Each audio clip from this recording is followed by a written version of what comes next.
আসসালামু আলাইকুম। এখন যেই গাছটা দেখতে পাচ্ছেন এটা হচ্ছে তাইওয়ান হাইব্রিড ঘাস। আমি ভিতর থেকে যদি দেখাই, দুই দিক থেকে পাতা বের হয় এবং জোপালো হয়ে থাকে অনেক বেশি। এটা হচ্ছে তাইওয়ান হাইব্রিড ঘাস। আপনারা যারা সবচেয়ে অল্প দিনে ঘাস চাষ করতে চান এবং পাতাগুলো একটু চ্যাপ্টা বেশি হবে, মোটা হবে, তাদের জন্য আজকের এই ভিডিওটি। এটা হচ্ছে তাইওয়ান হাইব্রিড ঘাস।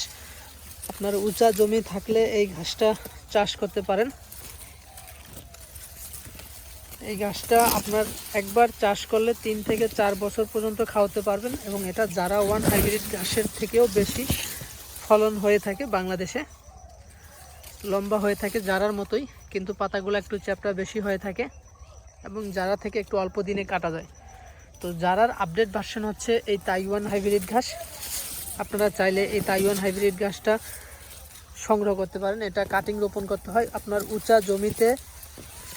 এগুলা কাটিং রোপণ করতে হবে 1 ফিট পর পর একটা করে কাটিং রোপণ করলে আপনার এরকম জোপালো ঘাস হবে এবং পুরা জমিন ভরাট হয়ে যাবে। দেখুন, এটা হচ্ছে তাইওয়ান হাইব্রিড। আপনার যে কোনো জায়গা থেকে কুরিয়ারের মাধ্যমে এই তাইওয়ান হাইব্রিড ঘাসের কাটিং সংগ্রহ করতে পারবেন। এই দেখুন গাছগুলা কীরকম মোটা হয় আমি যদি দেখাই, এই যে নিচ থেকে এগুলো আমরা কিছুদিন পর কাটিং ডেলিভারি দিব। এই যে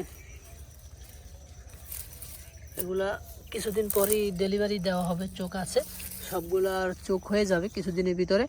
তো আপনারা চাইলে এই তাইওয়ান হাইব্রিড ঘাসের কাটিং অর্ডার করতে পারেন। আমরা সারা বাংলাদেশই এই ঘাসের কাটিং ডেলিভারি দিয়ে থাকি। আর এই জমিটা একটু নিচু, তাই মাঝখান দিয়ে একটু বেড করে দুপাশ থেকে মাটি তুলে তারপর এগুলা লাগানো হয়েছে। এক একটা সোপায় এখন 20 থেকে 30টার মতো চারা আছে। তো আপনারা চাইলে এরকম ঘাস যদি চাষ করতে চান, গরু ছাগলকে কেটে খাওয়াতে চান, তাহলে অবশ্যই আমাদের সাথে যোগাযোগ করতে পারেন। আমরা সারা বাংলাদেশেই কুরিয়ারের মাধ্যমে এই ঘাসের কাটিং ডেলিভারি দিয়ে থাকি। আপনারা সকলে ভালো থাকবেন, সুস্থ থাকবেন। আল্লাহ হাফেজ।